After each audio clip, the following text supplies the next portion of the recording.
Bismillah ar-Rahman ar-Rahim, alhamdulillah, wassalatu wassalam ala rasulillahi amma ba'd. This is the second Friday of this year's Ramadan after Salat al-Asr. Between al-Asr and al-Maghrib, many of the ulama of Islam were of the opinion that the hour in which the dua of the slave is answered is between this time. So I encourage you brothers, inshallah, and advise you all to make a lot of dua. Friday is the day that the Muslim also engages himself in the recitation of the Quran, especially Surah Al-Kahf. Some of us began in Ramadan and we said to ourselves, I'm going to do more in the month of Ramadan, and one of the things I would do more of is I'll read Surah Al-Kahf in each Ramadan. So each Friday. Last Friday is past. Now we still have the time, inshallah, to read Surah Al-Kahf and the virtues of that.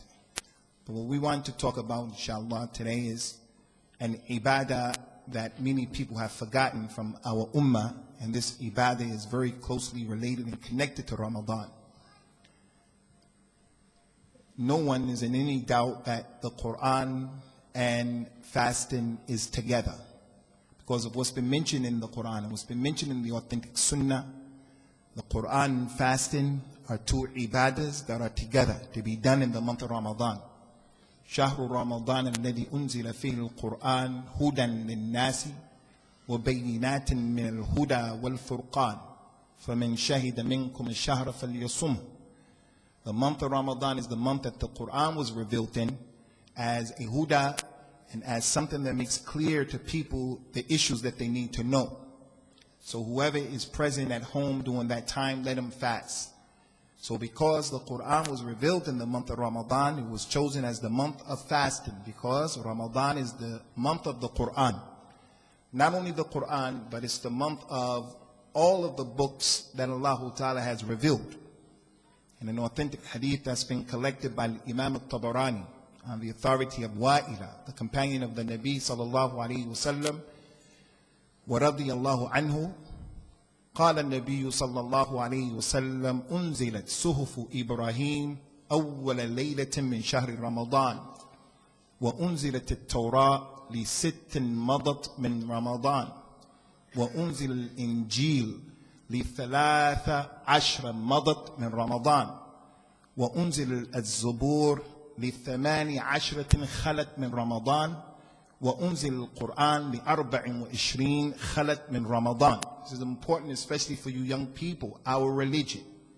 Allah Azza wa Jal mentioned, or the Nabi mentioned in that hadith as Sahih, that the suhuf that was given to Ibrahim, the book that Ibrahim had, those pages, they were revealed to him after 6 days passed in the month of Ramadan. The Torah was given to Musa after, or Ibrahim was given his book on the first night of Ramadan. And Musa was given the Torah after 6 days passed in Ramadan. Isa was given the Injil after 13 days passed from Ramadan. The Zubur that was given to Dawood was revealed to him after 18 days passed from Ramadan. And the Quran was revealed after 24 days passed in Ramadan. This is one of the strong proofs that the ulama of Islam used to show that the 25th is Laylatul Qadr. Because the Nabi says, sallallahu alayhi wa sallam, in this hadith, that the Quran was revealed after 24 days passed. But there are other dalil that show the Quran could have been revealed on the 21st, 23rd, 27th, and the 29th. It seems like the 27th is the strongest. And Imam al-Shafi'i said, it could be that Laylatul Qadr, every year it changes. So the Nabi told the people, look for Laylatul Qadr in the last odd nights of the last 10 days. The point here is the Quran, the Torah, the Injil, the Suhuf of Ibrahim, the Zabur, all revealed in this month, the month of fasting. Fasting and the Quran, revelation go together. The Nabi told us, sallallahu alayhi wa sallam, as-siyamu wal-Qur'anu yashfi'ani lil-abdi yawm al-qiyamati.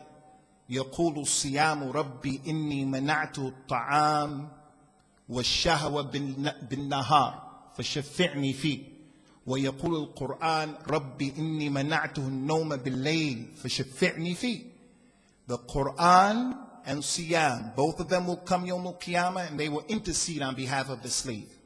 The Siyam will say, oh my Lord, I stopped him from eating during the day, and I just stopped him from his shahwa with his wife during the day. So let me intercede on his behalf, because he obeyed that. He could go home right now and do something crazy.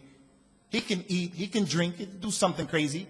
But he didn't because of Sawm. So the Sawm will come and intercede on his behalf.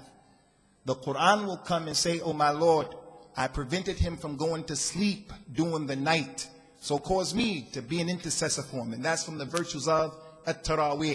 We get home from Green Lane, 1 o'clock, 1:30. If it wasn't for Ramadan, most of us would be in bed already. Some of us, we combine between Al-Maghrib and Isha during these days because of the lateness of Salat al-Isha. We go to bed early, but it's because of Ramadan and fasting that we stay up. So, the Quran and Siyam are together in that hadith. The Nabi told the people, sallallahu alaihi wasallam, "Man sama Ramadana imanan wa ihtisaban, ghufira lahu ma taqaddama min dhanbihi." Anyone who fasts in Ramadan with iman and expecting a reward, he'll be forgiven for his sins. Another hadith, "Man qama Ramadana imanan wa ihtisaban, ghufira lahu ma taqaddama min dhanbihi." Anyone who stands up and he prays because it's Ramadan, he has iman, he thinks he's going to get a reward, he'll be forgiven for his sins. All of those hadith and the ayat, they go to show there is an irtibat, wathiq, big connection between fasting and the Quran. If you're fasting and you didn't read the Quran more, something's wrong with your fast in Ramadan. If you're fasting Ramadan and you didn't hear the Quran more, something is wrong with your fast, Ya Abdullah, with this week that has passed. We have to fast more because it's Ramadan, and we have to read the Quran and hear the Quran and pay attention to the Quran. That's the sunnah of the Nabi sallallahu alaihi wasallam. But there is another ibadah that's connected to Ramadan. Many people have forgotten. This ummah has forgotten this ibadah. Many people from this ummah. And that is the ibadah of al-jihad fi sabilillah. Al-jihad is a kalima, a word Muslims are even afraid of. When they hear it, some people get up and leave the masjid. I don't want to be caught there when that word is mentioned. Al-jihad. What's the connection between al-jihad? And I'm not talking about jihad, not eating food. You make jihad the nafs in terms of making yourself read the Quran. I'm not talking about that jihad. I'm talking about al-jihad where we're having al-qital fi sabilillah. Al-jihad is connected to Ramadan. It's an ibadah connected to Ramadan. Allah Ta'ala decreed that the greatest battle known to mankind transpired happened in the month of Ramadan, and that's the battle of Badr. Why do we wait till the 17th to celebrate Badr, and then that's when we talk about Badr? The Nabi said about this jihad, sallallahu alaihi wasallam, "Man mata wa lam yaghzu wa lam yuhaddith nafsuhu bil ghazwi mata ala shu'batin min nifaq." Anyone who dies and he never made jihad, nor did he encourage himself to make jihad. Oh, if there's an opportunity to make jihad and the door's open, I'm going. He never even said that. He lived, he died, didn't make jihad, nor did he encourage himself, and he died like that. He would die on a branch of hypocrisy, because a Muslim man is an individual who realizes he has to be ready to defend his honor, has to be ready to defend his wife and children, has to be ready to defend his money that he worked hard for and his property, has to be ready to defend the most important of all of those issues, and that is his religion. He lives in the life and he doesn't think, how, when, and where will I be able to defend my religion? And jihad is connected to the month of Ramadan. In the ayat that we have read already, Allah Ta'ala mentioned in the Quran, وَلَقَدْ نَصَرَكُمُ اللَّهُ بِبَدْرٍ وَأَنْتُمْ أَذِلَّةٌ فَاتَّقُوا اللَّهَ لَعَلَّكُمْ تَشْكُرُونَ إِذْ تَقُولُ لِلْمُؤْمِنِينَ أَلَنْ يَكْفِيَكُمْ أَنْ يُمِدَّكُمْ رَبُّكُمْ بِثَلَاثَةِ آلَافٍ مِّنَ الْمَلَائِكَةِ مُنْزَلِينَ. Verily Allah has helped you, Muslims, radiyallahu anhum. Allah has helped you at the battle of Badr when you people were weak, lowly, and oppressed, and you were few in numbers. The non-Muslims were more than you, but Allah helped you at Badr. From the reasons why they were helped, because of the barakah of Ramadan, because of the tawheed that they had, because of their tamassuk with the sunnah that the Nabi, he was the example. He was the one who told the people sallallahu alaihi wasallam, "Ju'ila rizqi tahta dhil rumhi." My sustenance, the food that I make, my salary, the money that I eat, I dress, it comes as a result. My rizq, it comes as a result of the shade of my spear. Not that he killed people and forced them to come into Islam. Not that he killed people innocently. Not that he blew up people innocently. But he went out to spread this religion, and there were people who opposed him. And he brought them under. He brought them under. And then when he brought them under his power, he took their property. That was his risk, the 10th that was given to him by Allah from the jihad. So the companions, they saw that. They practiced that. They were upon his sunnah. And as a result of that, Allah helped them at Badr. How did Allah help them? Allah helped them in this ayah by sending down a number of malaika. In this ayah, they mentioned 3,000. They came down and they helped those few companions. After the war of Badr, Jibril came to the Nabi sallallahu alaihi wasallam and said, "Ya Muhammad, what's your opinion and what do you think about those Muslims who participated and fought with you in the war of Badr? Abu Bakr and Umar and Ali and Zayd ibn Harith and Bilal and the rest of them. What's your opinion about those companions who were with you?" The Nabi says, sallallahu alaihi wasallam, "They're the best of this ummah. They're the best of this ummah." Jibril said, "And also the malaika who participated with you in the war of Badr, they are the best of the malaika." So the Quran and the Sunnah shows that the malaika, they participated in the jihads with the Nabi sallallahu alaihi wasallam. But this religion, al-Islam, that we are upon, we inherited it. This religion, it didn't get established on the shoulders of angels. The angels are not the ones who put this religion on their shoulders and they carried it to mankind. They helped in the war of Badr, but the religion was established by men, by human beings, by those companions, radiyallahu anhum ajma'een. Allah Ta'ala mentioned ayat about those companions, may Allah be pleased with all of them. مِنَ الْمُؤْمِنِينَ رِجَالٌ صَدَقُوا مَا آهَدُوا اللَّهَ عَلَيْهِ فَمِنْهُمْ مَنْ قَضَى نَحْبَهُ وَمِنْهُمْ مَنْ يَنْتَظِرُ وَمَا بَدَّلُوا تَبْدِيلًا. From the believers are men, radiyallahu anhum, men. One of them in the month of Ramadan, Uthman ibn Affan would read the Quran in the witr, 1 rakat. Tamim al-Dari radiyallahu anhu read all of the Quran in 1 rakat. Abdullah ibn Mas'ud radiyallahu anhu read that Quran 3 times in the month of Ramadan. 1 juz of the Quran. We're saying 1 juz of the Quran. And the shaitan is coming to us and saying to us every day, "It's too much. La yukallifullahu nafsan illa wus'aha." Allah is Ghafurur Rahim. I'm not going to go today. It's too much. Why when the Imam does the witr and the qunut, why does he say Sabbih isma rabbikal a'la? Why doesn't he just say the short surahs? Why does he make the long dua and the qunut and so forth and so on? Allah described those people radiyallahu anhum. He said, from them are men who they were true to the contracts that they made with Allah Azza wa Jal. From them are those who went out and they gave their lives, fi sabilillah. And there were others who were still waiting and they didn't change anything. The companions after the death of the Nabi sallallahu alaihi wasallam, unlike the Shia of Iran and Iraq and other than them, unlike they claim, the companions did not change anything. Not the Khilafah, not the Quran, nothing. As a matter of fact, they preserved the religion. Allah described those companions, radiyallahu anhum, and how they carried the jihad on their shoulders. Men, human beings, not malaika, and Allah could have made the malaika carry the deen. They helped, but it was on the shoulders of those companions. Allah mentioned in the Quran in Surah At-Tawbah, إِنَّ اللَّهَ اشْتَرَى مِنَ الْمُؤْمِنِينَ أَنفُسَهُمْ بِأَنَّ لَهُمُ الْجَنَّةِ يُقَاتِلُونَ فِي سَبِيلِ اللَّهِ يقتلون ويقتلون وعدا عليه حق في التوراة والإنجيل والقرآن ومن أوفى بأهده من الله فاستبشروا ببيعكم الذي بايعتم به ذلك الفوز العظيم. Allah has purchased from the believers, He purchased from them their lives and their monies, and in the return they'll get the Jannah. They fight in the cause of Allah. They kill the enemies of Islam. They kill the people who try to stop La ilaha illallah from going forth. They kill them, and they're also killed by them.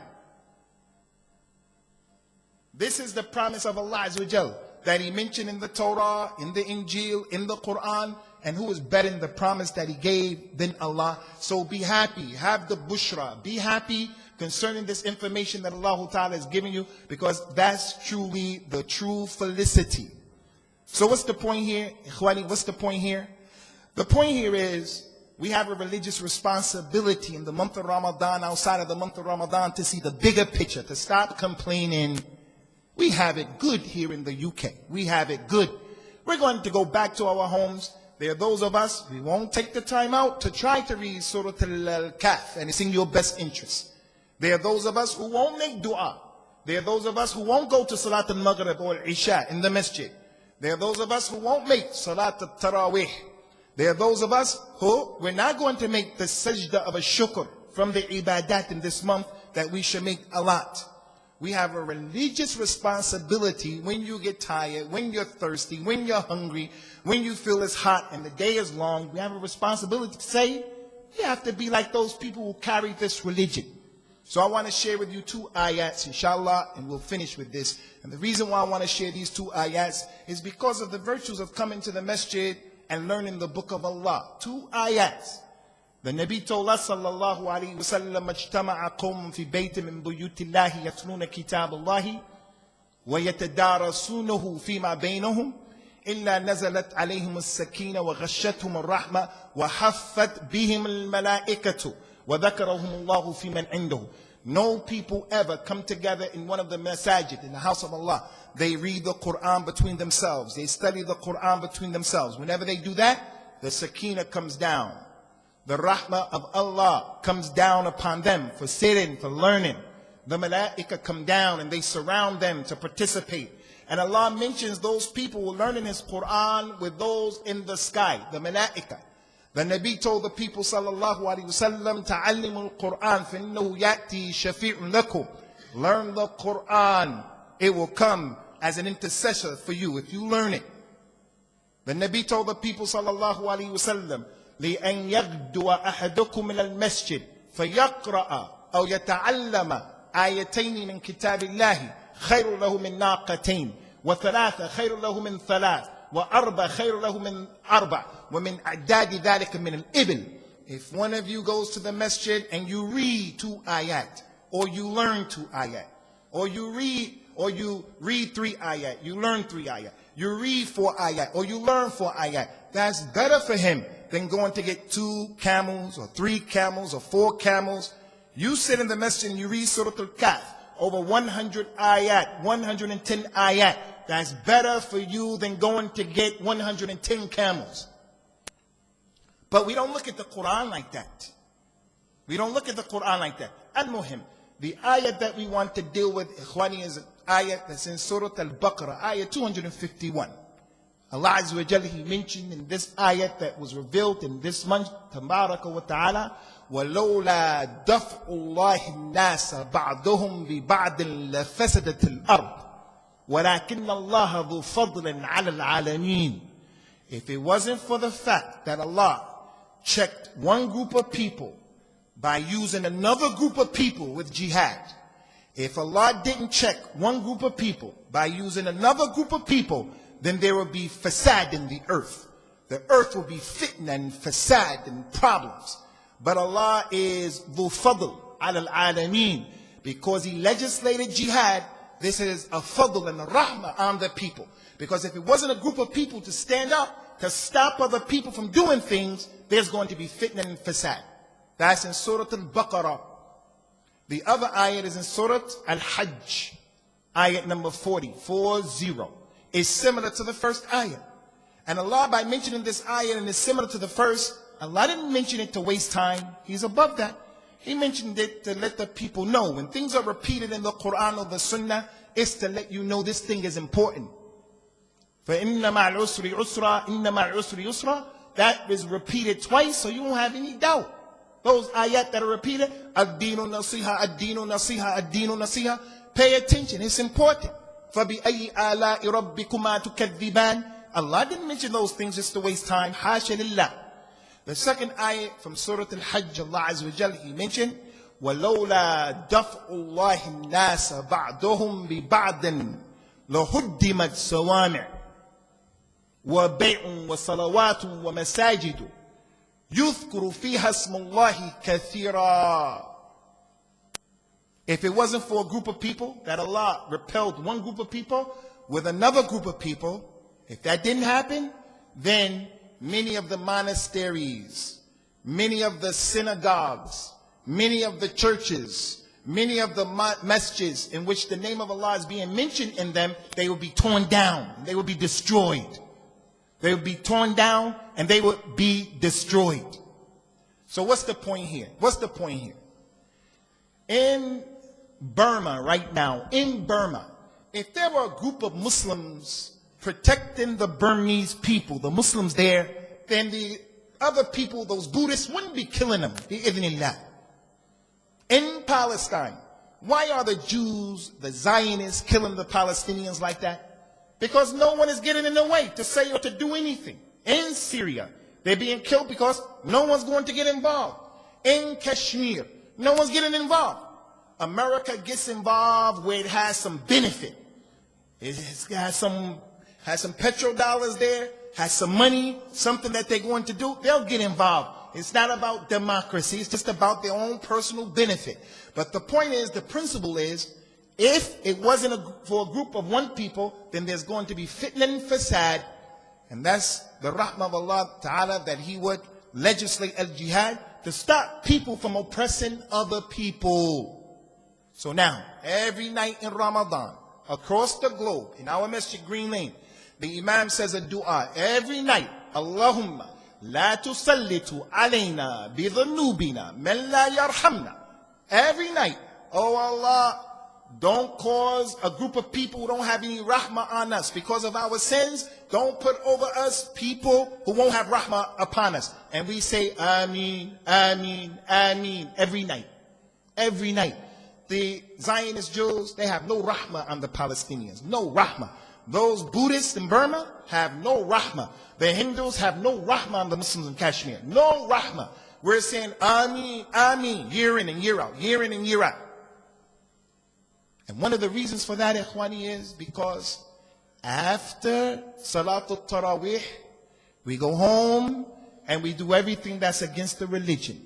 During the course of the day, we do a lot of things that are against the religion, so the dua is not accepted. Today is Friday. The Olympics are going to start today. The Olympics. Today is the opening ceremony. Today, the opening ceremony. They spent 30 million pounds for the opening ceremony. 30 million pounds. Burmese Muslims, they can use that money. Somalis who are in camps in Kenya, they can use that money. Kashmir people can use that money. Palestinians can use that just for the opening ceremony. This is not preparation and coming, the preparations before, during all of these days. If a Muslim is watching the Olympics, he's watching the Olympics, Usain Bolt running without any clothes on, tight spandex, he's watching people swim, the women play volleyball, whatever the case is. The Olympics is shirkum billah. Greek people came up with these Olympics. It's built upon Hercules, myths, kufr, shirk. The Muslim of Tawheed, the person of Ahlul Hadith, the person of Ahlul Sunnah, person of a Salafiyah, the Muslim, he doesn't allow himself to stoop so low to watch and waste time in the month of Ramadan on that nonsense. The women going to run the 100-meter race, and it's a lot of excitement, a lot of excitement. People are going to sit there and watch those ladies run with no clothes on, and then in the end of the night, Allahumma la tusallitu alayna bidhunubina. La, that's not the fast of al-Islam. The fast of al-Islam, Ikhwani, is as-salat. The fast of al-Islam is as-siyam. The fast of al-Islam is al-jihad fi sabilillah. Now, I'm not telling anyone here, go get a gun and go to Burma. I'm not definitely telling anybody here to go get on an airplane and blow up the Burmese airlines. I'm not saying that to anyone. But what I am saying to you is to utilize your dua, your real dua. After we get home, we have an hour and a half, inshallah, before Fajr. That hour and a half is the last third of the night. We're already up. We're just staying up, especially on the weekend. We're going to stay up anyway. Take that time and utilize that time, even if you don't pray, to make dua to Allah Azza wa Jal. During that hour, like the Imam, he makes that dua. Oh Allah, a'izz al-Islam wal-Muslimin. Give power to Islam and the Muslims and destroy the enemies of the religion. Make that dua with sincerity at the last third of the night. Pay them back with what they gave us. Pay them back with what they gave us. The slaps and the murder and all that stuff that they gave us. So the last point that we want to make to you, brothers, concerning this particular issue is, every year we're going to hear the same ayat, we're going to hear the same hadith. Nothing changes. The thing that has to change, though, is people managing their time a little bit better, people raising their game, their ibadah a little bit better, a little bit more. The fact that this is a golden opportunity. You have to evaluate yourself. This last week that went by, Friday to Thursday was the first week. Made some mistakes here and there, missed some salats in the masjid here and there, did some good things here and there, but this new week is going to be better. We're still in the first third of Ramadan. The first 10 days didn't come, it didn't finish yet. This is the 8th day. This Friday is the 8th day. Now we're about to go into the 9th day tonight after Salat al-Maghrib, inshallah ta'ala. So let us take advantage of this opportunity in making dua for the mujahideen, in being a group of people who talk to themselves, the nafs. It says, I hope I get an opportunity to go somewhere in the land to defend the religion, and not just be so concerned with how many samosas I'm going to eat, and how much water I'm going to drink, and how long the days are, and how just complain. As for those companions, radiyallahu anhum, that's why they were the examples of the deen. They were the examples, because they didn't hesitate to make any sacrifice, and they didn't complain to the Nabi sallallahu alayhi wa sallam. So this month, Ramadan, is the month of jihad, the jihad of qital. I end this with a question that Allah put towards you. A number of questions, but I only mention one. He said in the Quran subhanahu wa ta'ala, Ya ayyuhalladhina amanu, ma lakum idha qila lakum infiru fi sabilillahi thaqaltum ila al-ard.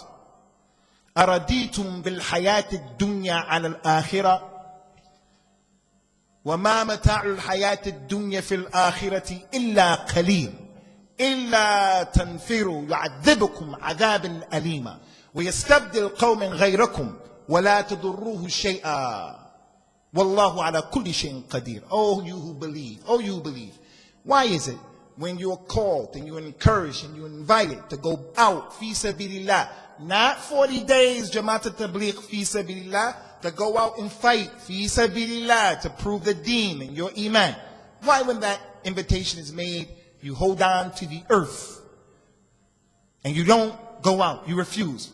Have you chosen the hayat of the dunya over the hereafter? The hayat of the dunya in comparison to the hereafter is only a little bit. If you don't go out and you don't participate in the jihad, then Allah Azza wa Jal, He's going to give you a tremendous punishment, and He's going to change you with another group of people. People are better than you, and you won't be able to harm Allah one bit, and Allah is capable of doing all things. That's just one ayat from a number of ayats that ask that question.